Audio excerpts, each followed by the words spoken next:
গল্পের শুরুতে দেখা যায় যে বিদ্যুৎ তো বাণী অনিরুদ্ধ ওর মায়ের হাতে পায়ে ধরছে যাতে বিদ্যুৎকে ক্ষমা করে দেওয়া হয়।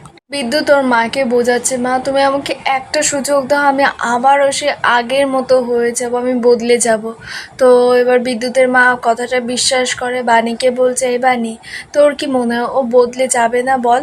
একটা সুযোগ তো দেওয়া যেতেই পারে।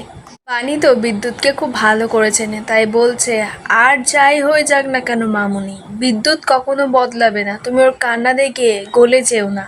অনিরুদ্ধ বিদ্যুৎকে বলছে, বিদ্যুৎ অনেক হয়ে গেছে, অনেকক্ষণ ধরে তোমার এই নাটক দেখছি, তুমি না কোনো দিনও বদলাতে পারো না, তোমার এই সবটা নাটক আমরা বুঝতে পারছি, তুমি আবারও কোনো না কোনোভাবে প্রিন্সেসের ক্ষতি করবে, কিন্তু আর কোনোদিনও আমি তোমাকে প্রিন্সেসের ধারে কাছেই ঘেঁষতে দেব না।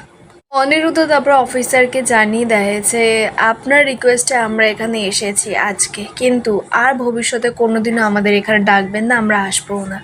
অফিসার তো একেবারে বিদ্যুৎকে বিশ্বাস করে ফেলেছে, অনিরুদ্ধকে বোঝাচ্ছে যে আমি কিন্তু অপরাধীদের দেখলেই বুঝতে পারি, চিনতে পারি, কিন্তু বিদ্যুৎ সত্যি এখন বদলে গেছে, আমি না ভাবছি ওর থেকে এবার দীক্ষা নেব। তো তখন বাণী কথা শুনে হাসতে হাসতে অফিসারকে বলছে, কি নেবেন দীক্ষা? আমি না ছোটবেলা থেকে বিদ্যুৎকে চিনি, ও মুহূর্তের মধ্যে গিরগিটির মতো রং বদলাতে পারে, আমি একজন গিরগিটিকে বিশ্বাস করতে পারি কিন্তু ওকে নয়, আর আপনার একদিন এই বিশ্বাস ভাঙবেই। এই বলেই বাণীরা ওখান থেকে চলে যায়, কিন্তু বিদ্যুতের মায়ের মনটা কেমন একটা যেন হচ্ছে যে অফিসাররা বলছে যে আমার বিদ্যুৎ ভালো হয়ে গেছে, ও কি সত্যি ভালো হয়ে গেছে? এদিকে নকুল তো পাগলামি শুরু করে দিয়েছে, হঠাৎ করে বাণীর বাবার ছবি হাতে নিয়ে এসে ডাইনিংয়ে বলছে, কাজলা দিদি এই কোথায়? এবার সবাই তো বোঝানোর চেষ্টা করছে, ঘরে নিয়ে যাওয়ার চেষ্টা করছে, কিন্তু কোনো মতেই নকুল যাবে না। ঈশানী তখন দেখতে পায় নকুলের হাতে যে বাণীর বাবার ছবিটা ধরে আছে। ঈশানী জিজ্ঞেস করছে নকুলকে, আপনি কি বাণীর বাবার ব্যাপারে কিছু বলবেন? তো নকুল বলছে, হ্যাঁ একটা ছড়া বলবো। এবার নকুল তো কবিতাটা বলছে, বলা হয়ে যাওয়ার পর নয়নতারা তাড়াতাড়ি করে নকুলকে থামতে বলছে আর বলছে, চল বাবা ঘরে নিয়ে যায়। তো ঈশানী তখন নয়নতারাকে বলছে, মামুনি আপনি ওকে থামতে কেন বলছেন দাদাকে? দাদা হয়তো কিছু বলার চেষ্টা করছে বাণীর বাবার ব্যাপারে। নমিতা তখন নকুলকে বলছে যে তুমি বাণীকে খুঁজছো তাই না? তাড়াতাড়ি করেই নমিতা অন্তরাকে বলে যে বাণীকে একবার ফোন করে ডাকো না। অন্তরার সঙ্গে সঙ্গে বাণীকে ফোন করে ডাকে। এদিকে মৌলির তো জ্বালা ধরেছে যে এবার তার মানে বাণীও এসে উঠবে এই বাড়িতে। মৌলি নমিতাকে বলছে, আপনি আপনার স্বামীকে নিয়ে ঘরে নিয়ে যান, আমার আর ভালো লাগছে না, বাড়িটা যেন আমাদের রেলওয়ে স্টেশন হয়ে গেছে, সব সময় শুধু কেওয়াস লেগেই আছে। মৌলি তো নিজেকে একেবারে কি না কি মনে করছে। পিনাকি তখন মৌলিকে বলছে, তুমি শান্ত হও, মুখ বন্ধ করো। নকুল তো আবারও কবিতা বলতে শুরু করে দিয়েছে, মৌলি ভয় পেয়ে যায়। একটু পরেই বাণীরা সবাই আসে। বাণী নকুলের হাতে তোর বাবার ছবিটা দেখতে পায়, জিজ্ঞেস করছে যে আপনার কাছে আমার বাবার ছবি কি করে এলো? তো নকুল তখন বলছে, কি করে এলো আমার কাছে ছবিটা, আমি তো জানি না। অনিরুদ্ধ বাণী তখন জিজ্ঞেস করছে নকুলকে যে আপনি কি কিছু বলতে চান, কিছু কি জানেন আমার বাবার ব্যাপারে? বাণী জিজ্ঞেস করছে। নকুল তখন মনে করার চেষ্টা করছে, হঠাৎ করে চিৎকার করে বলে ওঠে, হ্যাঁ আমার মনে পড়েছে, ওই দিন বৃষ্টি পড়ছিল। কথাটা শুনে তো মৌলি এবার ভয় পেয়ে যায়। তাড়াতাড়ি করে নকুলকে দাদুকে বলছে, ওকে এখান থেকে বের করো, এই ঝামেলা আমার আর ভালো লাগছে না। নকুল যদি কোনোভাবে সত্যিটা মনে পড়ে যায় আর বলে দেয়, তাহলে তো মৌলির আর এই বাড়িতে জায়গা হবে না, সেই কারণেই এইসব করছে।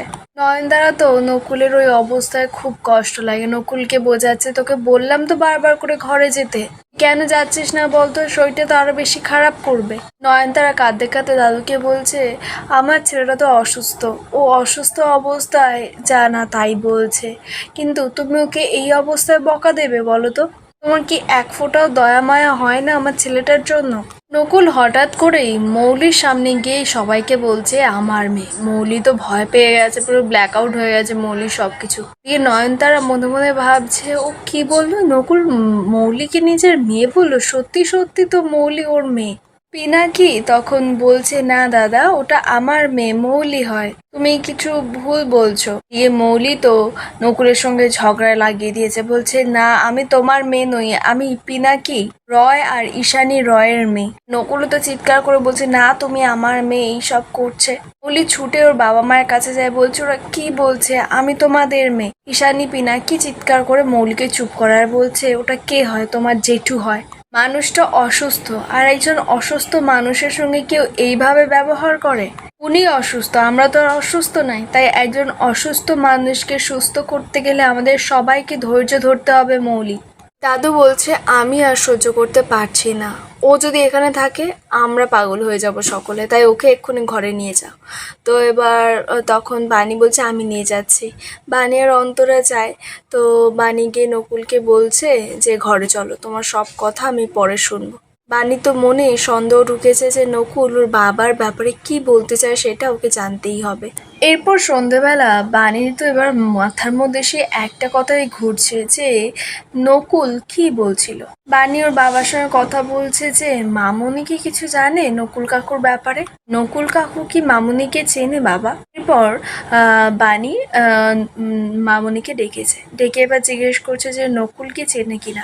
এবার মামুনি কি বলবে, সবকিছুই তো জানে মামুনি, কিন্তু বানির বাবা বানিকে বলতে বারণ করেছে যে বানি কুড়িয়ে পাওয়া মেয়ে। তাই মামুনি তো কথাটাকে এড়িয়ে যাচ্ছে বারবার করে। বানি তো বুঝতে পারছে, তাই বারবার করে প্রেশার দিয়ে বলছে, তুমি যা জানো আমাকে বলো মামুনি, কিন্তু মামুনি কিছুই বলছে না। তখনই দুজন লোক আসে, তো অনিরুদ্ধ বাইরে বেরোয়। তো অনিরুদ্ধ তখন লোকগুলোকে বলছে, আপনারা কারা?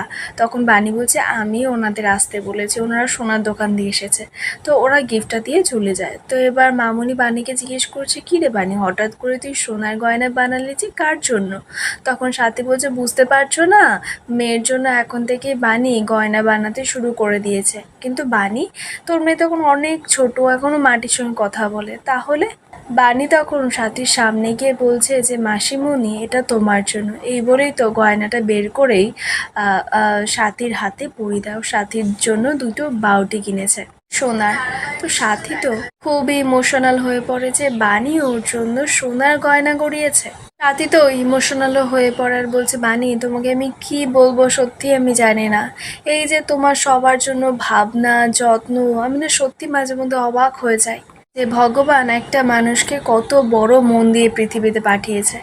সাথীর এগুলো কোনো প্রয়োজন ছিল না। বানি তখন জানায়, আমার মাম্মামকে আপনার শেষ স্মৃতিটুকু দিয়ে দিতে আপনি দ্বিধাবোধ করেননি। কিন্তু সাথী তো এই বাড়ির কর্ত্রী, তাই ওর হাত খালি থাকবে এটা কি কখনো হয়?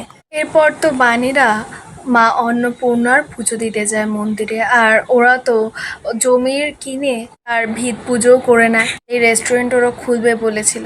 ওরা তো নারকেল ভেঙে সংকল্পও করে। সম্পূর্ণ আপডেটটা আপনাদের কেমন লাগলো অবশ্যই কমেন্টে জানাবেন।